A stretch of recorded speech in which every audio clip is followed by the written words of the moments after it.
Muito bom dia, louvado seja Deus, paz seja convosco. Obrigado por você que nos acompanha aí pela live no Facebook, ou você que está me ouvindo aqui pela rádio local aqui em Cametá, tá? Nós estamos pela Bênção FM 96.9.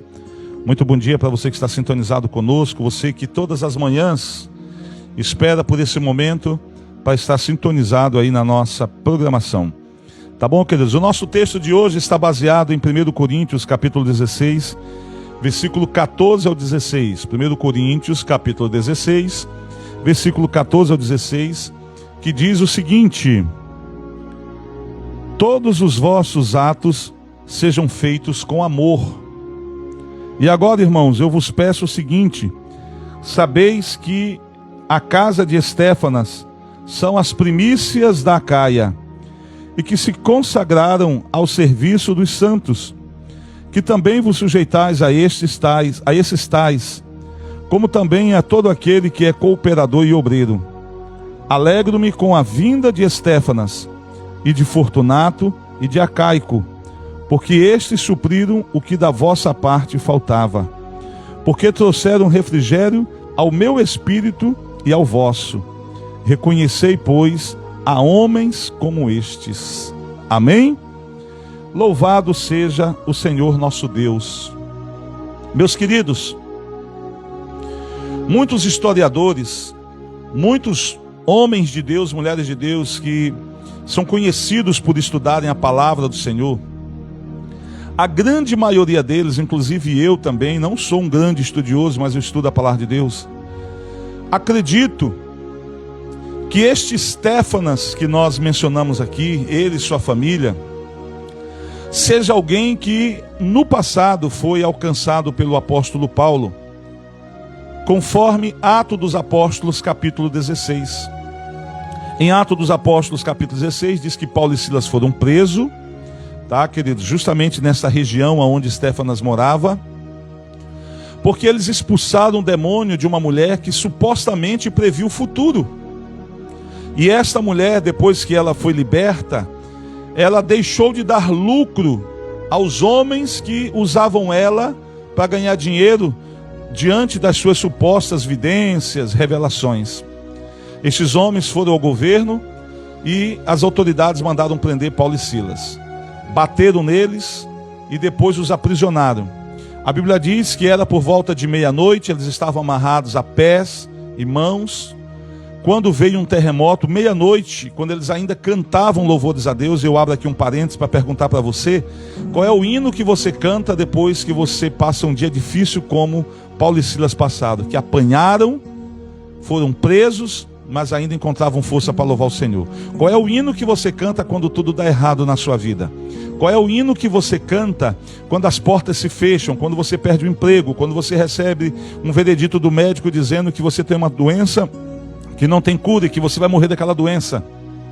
Qual é o hino que você canta para Deus quando tudo está dando errado? Porque é muito fácil cantar hinos para o Senhor quando as coisas estão dando certo. O difícil é se manter servindo a Deus mesmo diante das dificuldades, continuar adorando o Senhor mesmo diante das dificuldades. Eu quero aqui dizer para você que as circunstâncias, elas não podem interferir na nossa adoração. Nós adoramos o Senhor pelo que Ele é e não pelo que Ele pode fazer. Enfim, queridos, veio um terremoto à meia-noite, todo mundo conhece a história. O terremoto abriu as portas das celas e permitiu que os presos pudessem fugir. Mas Paulo e Silas trouxeram todos os presos para a sua cela. O carcereiro, quando desceu e verificou que as celas estavam todas abertas e que não haviam presos nela, ele pediu uma espada para se matar. Paulo disse: não faça isso, estamos todos bem. Ele pediu uma lamparina e iluminou a cela onde Paulo estava com Silas, e ele contou e estavam todos os presos ali. Ele percebeu que Paulo não permitiu que os presos fugissem, porque se algum dos presos fugisse, o carcereiro pagaria com a própria vida. A vida do carcereiro, mesmo tendo sido ele talvez o responsável por abrir as feridas nas costas de Paulo e Silas com as chicotadas, teve a sua vida poupada por amor ao Senhor. Paulo e Silas, por amor a Deus, queridos, olharam para aquele homem e enxergaram nele não um algoz, não alguém que os maltratou, mas olharam para ele e viram alguém que precisava da glória de Deus, alguém que ainda vivia debaixo do pecado e por conta disso fez com eles tudo aquilo. O carcereiro então faz uma das perguntas mais sábias, se não a mais sábia que existe. Ele disse: o que eu posso fazer para me herdar a vida eterna? O que eu posso fazer para me ser salvo como vocês? Paulo respondeu para ele juntamente com Silas: crê no Senhor Jesus e será salvo tu e a tua casa. E a Bíblia diz que aquele carcereiro se converteu, levou Paulo e Silas para sua casa. E aqui, queridos, ele faz algo que nós precisamos aprender a fazer. Ele diz que a Bíblia diz que junto com a sua família, eles lavaram as feridas de Paulo. Quando você se converteu, você já procurou as pessoas que você feriu, que você machucou, que você magoou, pessoas que você tirou do seu rol de amizade, para pedir perdão, para se reconciliar com essa pessoa? Porque muitas das vezes, queridos, nós quando chegamos na igreja, a gente vem de uma vida onde a gente feriu e machucou muita gente. Então a necessidade é grande que você procure essas pessoas agora que você é cristão, que você é servo de Deus, serva do Senhor, que você procure essas pessoas para que você possa pedir perdão. Antes de eu começar a namorar com a minha esposa, queridos, eu tive uma namorada antes dela. Eu feri aquela moça, eu machuquei muito aquela moça. Eu não conhecia Deus. O meu relacionamento com aquela moça era apenas para usar ela. Quando eu me converti, eu entendi isso. E eu orei a Deus: Senhor, eu perdi o contato com aquela moça, porque agora eu já estava casado com a minha esposa, nos convertemos. Com mais de 20 anos depois, 22 anos depois, essa moça me reencontra pela internet. Ela já havia sido casada, já tem filhos, ela hoje é evangélica também. E ela então entrou em contato comigo, né? Quando viu minha página, viu que eu também agora sou pastor. E ela ficou feliz porque eu sou pastor, contou que ela era evangélica. E eu aproveitei aquele momento para pedir perdão para ela. Que eu havia prometido que talvez iria casar com ela e tudo mais, e acabou que eu não fiz nada disso. Eu não conhecia Deus, não conhecia a palavra de Deus. E ela disse: olha, na época eu fiquei muito chateada, mas depois que eu me converti, eu entendi que você estava debaixo de uma natureza pecaminosa, assim como eu também estava. E eu já lhe perdoei lá atrás. E hoje, graças a Deus, a gente tem uma amizade, um respeito. Sabe, queridos, ela às vezes manda mensagem pedindo oração, tem filhos, enfim. Mas nós conseguimos, sabe, queridos, graças a Deus, pelo pedido de perdão, fazer com que feridas fossem cicatrizadas. Aquele homem foi responsável pelas feridas nas costas de Paulo e Silas. Ele mesmo trouxe o remédio agora para cicatrizar aquelas feridas. E espiritualmente, isso acontece pelo pedido de perdão, pela reconciliação. E Paulo pregou juntamente com Silas para a família dele, e toda a família dele se converteu e foram batizados nas águas por Paulo. Então aqui chega, queridos, onde eu comecei a mensagem. Muitos historiadores, quando o texto que nós lemos, Paulo falando que Estéfanas e a sua família são as primícias dos que creram na região da Acaia. Aonde ficava essa região? Na região de Acaia ficava a cidade de Corinto. E lá ficava a igreja para onde Paulo escreveu esta carta. Corinto ficava na região da Acaia, que ficava na Grécia. E quando Paulo diz que Estéfanas é as primícias dos que creram, a primeira família que creu no Evangelho em Corinto foi justamente a família do carcereiro. Então assim, queridos, é quase que 99,9% de chance de Estéfanas ser aquele carcereiro mencionado em Atos dos Apóstolos, capítulo 16, do versículo 29 em diante, se eu não me engano. Estéfanas, vamos pressupor que ele seja de fato e verdade aquele carcereiro. No que ele se transformou agora? Ele e a sua família eram supridores das necessidades dos santos. Quem são os santos que a Bíblia menciona? Eram os pregadores da palavra de Deus, os missionários, os obreiros, os presbíteros do passado.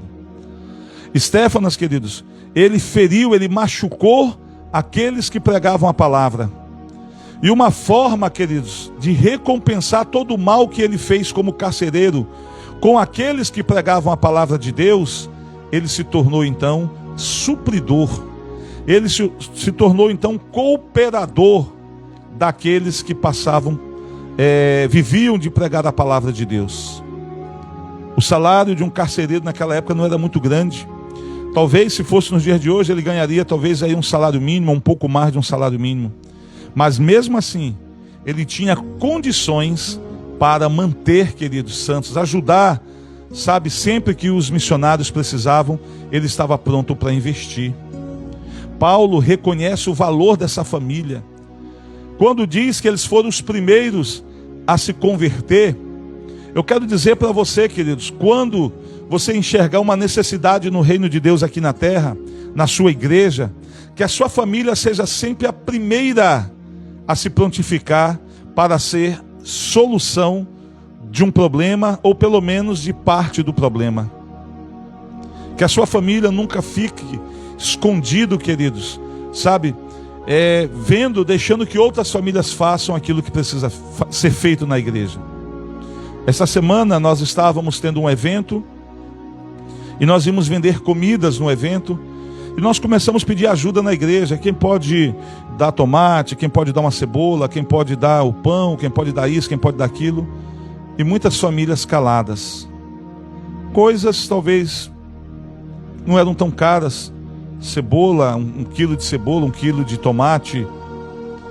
E eu até dei uma palavra na igreja, que eu parei de pedir e falei, olha, as famílias que tiverem interesse de ajudar, porque a gente vai perder muito tempo aqui perguntando, passe no escritório da igreja. Depois várias famílias passaram e a gente conseguiu fechar tudo aquilo que a gente precisava. Mas eu aproveitei, queridos, para dar uma palavra, porque a gente estava pedindo verduras, pedindo algumas coisas, camarão, fazer vatapá, é um pouco mais caro. E eu disse para a igreja, muita gente ficou esperando chegar a hora do cheiro verde, porque era o mais barato. Um maço de cheiro verde aí na cidade é R$2, R$3 talvez. Pessoas esperando chegar a hora do cheiro verde, que era o mais barato. Mas eu disse, se fosse a família de Estéfanas na igreja, eles teriam escolhido dar o camarão, que era o mais caro, deve estar uns R$40 o quilo do camarão na nossa região. Ele talvez tivesse dado os 2 quilos de camarão que estava sendo preciso para fazer o vatapá, porque eles eram sempre os primeiros a ajudar. Mesmo diante de um salário baixo que um carcereiro ganhava, eles não se furtavam a oportunidade que eles tinham de poder cooperar, de poder ajudar. E era dessa forma, dando, que eles recebiam da parte de Deus, ajudando, que eles eram ajudados por Deus. Se esse homem sempre estava ajudando, significa que nunca nada estava faltando. Porque você só ajuda quando você tem. Quando você não tem nada para dar, o máximo que você pode fazer é dar um conselho. Mas eu costumo dizer para as pessoas, eu já passei momentos difíceis na minha vida financeira. Quando eu me converti, eu perdi meu emprego. E tudo que eu havia comprado com dinheiro roubado, eu tive que usar para pagar as dívidas que eu havia feito nas lojas da cidade, nos bares da cidade. Tudo que eu tinha, que eu comprei com dinheiro roubado para minha casa, todos os móveis, eu usei para pagar as minhas dívidas e não consegui pagar tudo. Mas, por exemplo, mesmo desempregado, mesmo passando necessidade, eu nunca abri mão da minha fidelidade nos dízimos ao Senhor. Quando eu recebi uma cesta básica da igreja ou de alguns irmãos, eu tirava meu dízimo da cesta básica e eu ajudava uma família que morava na minha rua, que também passava necessidade. E foi ali, por meio da fidelidade, por meio das ofertas que nós fazíamos, do que a gente pouco tinha, que o Senhor então nos prosperou e nos abriu portas. Tem pessoas que me acompanham nas lives, que elas me conhecem e sabem do que eu estou falando. E meus queridos, quando nós começamos a construir o templo sede da igreja quadrangular em Tucuruí, meu pastor começou a construir. Ele pediu oferta para cimento. Eu sentava nos bancos, eu escutava os murmurinhos de alguns irmãos no banco. Vamos esperar o irmão fulano de tal se manifestar, ou o irmão Beltrano se manifestar, porque eles trabalham na Eletronorte, eles ganham bem, eles têm condição de dar o cimento, nós não temos. Eu levantava a minha mão e dizia, pastor, eu não tenho dinheiro para dar cimento, mas eu posso vir ajudar na mão de obra. Eu não tenho condição, estou desempregado, não tenho dinheiro, mal para comprar comida para minha casa, mas eu posso ajudar trabalhando. E eu carreguei muito balde de concreto nos ombros. Houve um tempo que os meus ombros lá, que eles estavam todos feridos, todos machucados, porque o concreto tem seixo, né, queridos? E o cimento, ele é agressivo à nossa pele. E caía muitas das vezes do balde no meu ombro, E aquilo, quando eu colocava um outro balde em cima, aquilo ficava raspando e aquilo feria. Mas eu não ficava como alguns, que esperavam os outros doar. Aí depois que os outros doavam, atingiu a cota, eles ficavam satisfeitos, não precisavam doar nada. Eu entendi que era dando, que era ofertando, que era sendo fiel, que o Senhor mudaria a minha história, e o Senhor mudou a minha história. Queridos, quase 30 anos da minha conversão, eu olho para trás e eu vivo hoje, sei lá, talvez 50 vezes melhor do que eu vivi lá atrás no passado, quando eu estava desempregado. Mas infelizmente eu olho também para o passado e eu vejo aqueles que murmuravam, que ficavam se escondendo para não ter que ofertar, mesmo tendo condição, vivendo na mesma situação. Pouca coisa mudou em 30 anos, em 3 décadas. Eu quero dizer para você que a sua família precisa ser como a família de Estéfanas. Ontem na igreja nós lançamos um desafio, quando eu ministrei essa palavra: transformar as nossas famílias igual a família de Estéfanas.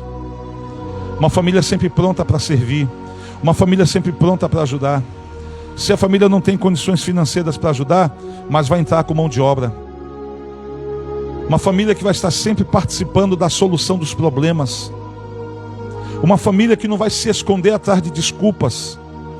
Guarde essa frase com você: quando acabam as desculpas, começam os resultados. Guarde uma outra frase com você: quando o homem quer fazer alguma coisa, ele arranja um jeito. Quando ele não quer fazer, ele arranja uma desculpa. Neste último sábado que passou, o nosso líder maior no estado do Pará, o reverendo Josué Benson, ele lançou um seminário para ser ministrado em todas as sedes regionais de campo. Então, Cametá, onde eu sou pastor, a igreja que eu sou pastor, é uma sede regional. Todas as igrejas da nossa região, tanto de Limoeiro do Ajuru, da cidade de Limoeiro do Ajuru, como da cidade de Oeiras, deveriam estar aqui. Mas um dos nossos pastores mandou uma mensagem para mim dizendo: pastor, eu sinto muito, mas eu não vou poder ir porque eu tenho um evento na minha igreja. Eu aproveitei a oportunidade para dizer para aquele pastor: não diga não quando o seu líder pedir para você fazer alguma coisa. Diga assim: meu líder, eu tenho um evento na minha igreja. Eu havia marcado um evento na minha igreja.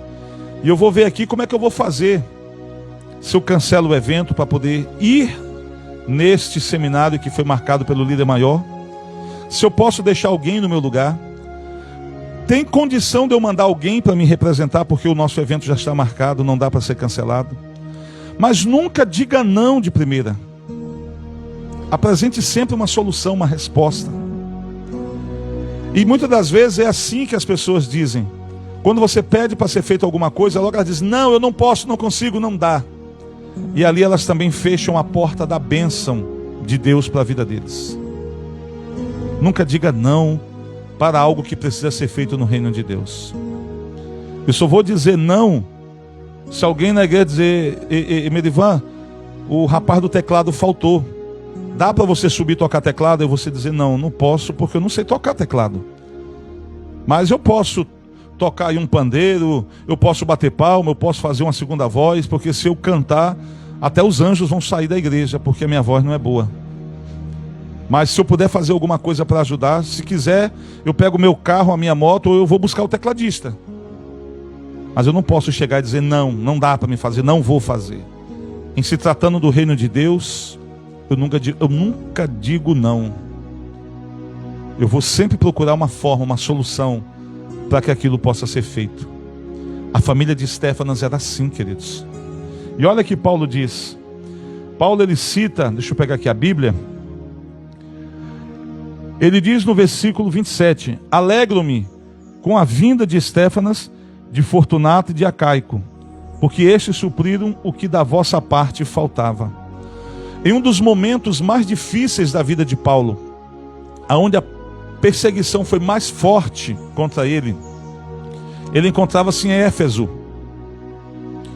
A Bíblia diz que Paulo chegou ao ponto de se desesperar da própria vida, de talvez pensar que ser morto era melhor do que continuar vivo passando pelo que ele estava passando. no momento mais difícil, sabe quem chegou para visitar ele? Estéfanas. E levou juntamente consigo Fortunato e Acaico. A família de Estéfanas era uma família que visitava pessoas que estavam precisando, queridos, não somente de uma ajuda material, mas principalmente de uma ajuda espiritual. Se você não tem como ajudar alguém materialmente, mas você pode ajudar esse alguém espiritualmente, orando, jejuando por essa pessoa. Eu costumo dizer para as pessoas, quando eu estava desempregado, passando necessidade, era o momento que eu mais jejuei na minha vida. Aproveitava que não tinha nada para comer, consagrava um jejum ao Senhor. Aproveitava as oportunidades. A família de Estéfanas visitava famílias que precisavam. Queridos, eu não estou dizendo aqui de só o homem, só o marido, não. Estou dizendo que vai o marido, vai a esposa, vai os filhos, família. Paulo fez questão de dizer os da casa de Estéfanas. Ele não disse só Estéfanas, mas os da casa. Significa que a família dele também fazia parte, sabe, queridos, desse processo de ajudar as pessoas. Todos cooperavam. Todos. Era Estéfanas passando a visão para os filhos, para netos, de como eles deveriam se comportar no reino de Deus, que a família deles deveria ser base, deveria ser apoio para aqueles que estavam precisando, e que dessa forma Deus os abençoaria, porque a palavra de Deus diz que Deus só dá semente para quem semeia. Se você não semear, você nunca vai receber sementes. Se você sempre ficar se escondendo atrás de desculpas para não ter que ajudar, você nunca vai ser ajudado. Há um provérbio que diz que aquele que regar será regado. Ou seja, aquele que semear também será semeado. Aquele que abençoar também será abençoado. Lembre-se que a proporção de Deus para nos abençoar é muito maior. Porque um dia para Deus, queridos, é como 1000 anos, e 1000 anos como um dia. Então, se você ajuda alguém com 1 quilo de arroz, por exemplo, Deus pode trazer sempre na tua casa, não vai deixar faltar arroz na tua casa. Jesus sempre se preocupou com órfãos e viúvas.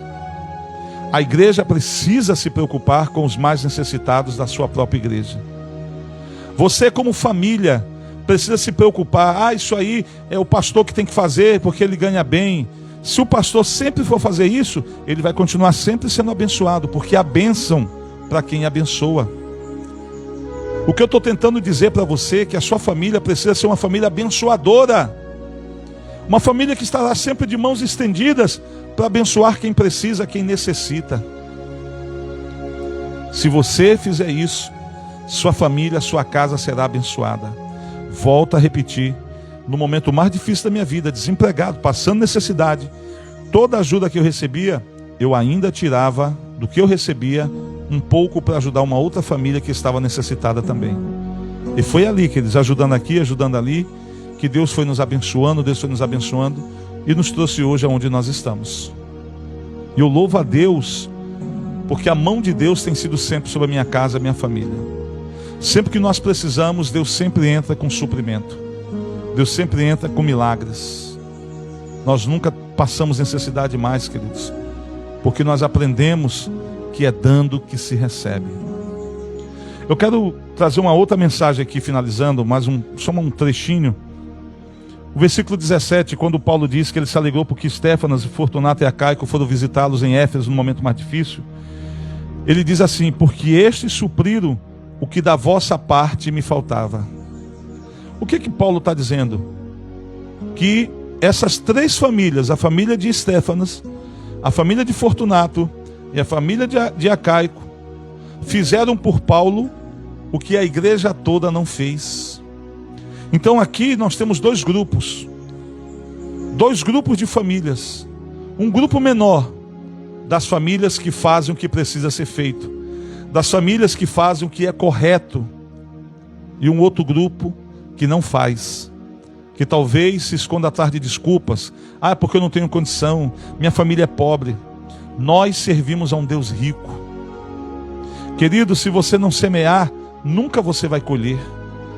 Pastor, pode um pobre dar o que não tem? Não pode. Ninguém pode dar o que não tem. Mas para o reino de Deus nós sempre teremos. Se eu não posso dar algo material para ajudar alguém, se eu não posso dar algo financeiro para ajudar alguém, eu posso dar o meu serviço, eu posso dar a minha visita, eu posso dar o meu ombro para que alguém possa se encostar a chorar, eu posso dar o meu abraço. Eu me lembro de uma história até engraçada, queridos, quando a irmã chegou e disse: pastor, eu estou passando por um momento difícil na minha vida financeira, queria que o senhor me ajudasse. Minha irmã, diga lá qual é o problema, se tiver meu alcance, eu vou ajudar. É que eu estou devendo, pastor, uma dívida aí. De quanto que é a dívida? É mais de 100 mil reais. O que o senhor pode fazer para me ajudar? Eu disse para ela chorar junto com a senhora, porque eu não tenho esse dinheiro para ajudar, mas eu tenho uma oração pela senhora. Nós choramos juntos, foi chorado junto, se abraçado, foi feita a oração. Lá na frente Deus abençoou e essa senhora conseguiu pagar o que ela devia.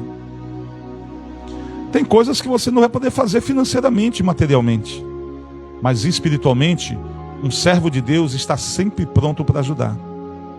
Um servo de Deus sempre tem uma palavra de conforto, uma palavra, queridos, sabe, para consolar quem precisa. Veja o que Paulo falou: ele supriu a minha necessidade, coisa que a igreja de Corinto não fez. Imagina se uma igreja toda se mobiliza para ajudar alguém. A ajuda é muito maior. A ajuda sempre será menor se apenas uma família se mobilizar para ajudar. Então a igreja precisa entender, a palavra igreja, ela vem da palavra iglesia, que significa vida em comum, comunhão, viver em comunidade. No passado, todo mundo se preocupava com a vida de todo mundo. As pessoas vendiam o que tinham e traziam o dinheiro e colocavam nos pés dos apóstolos. Aquilo era comprado comida para todos. Nós precisamos ajudar quem precisa. Se a igreja não está fazendo, a minha família vai fazer. Tem que ser assim. Eu quero terminar essa mensagem dizendo para você que a sua família seja como a família de Estéfanas, sempre pronta para ajudar. Não tem, pastor, não temos como ajudar materialmente, não temos como ajudar financeiramente, mas vamos ajudar espiritualmente. Vamos dar um consolo, vamos dar um conforto, vamos dar um abraço, vamos chorar junto, mas vamos estar juntos.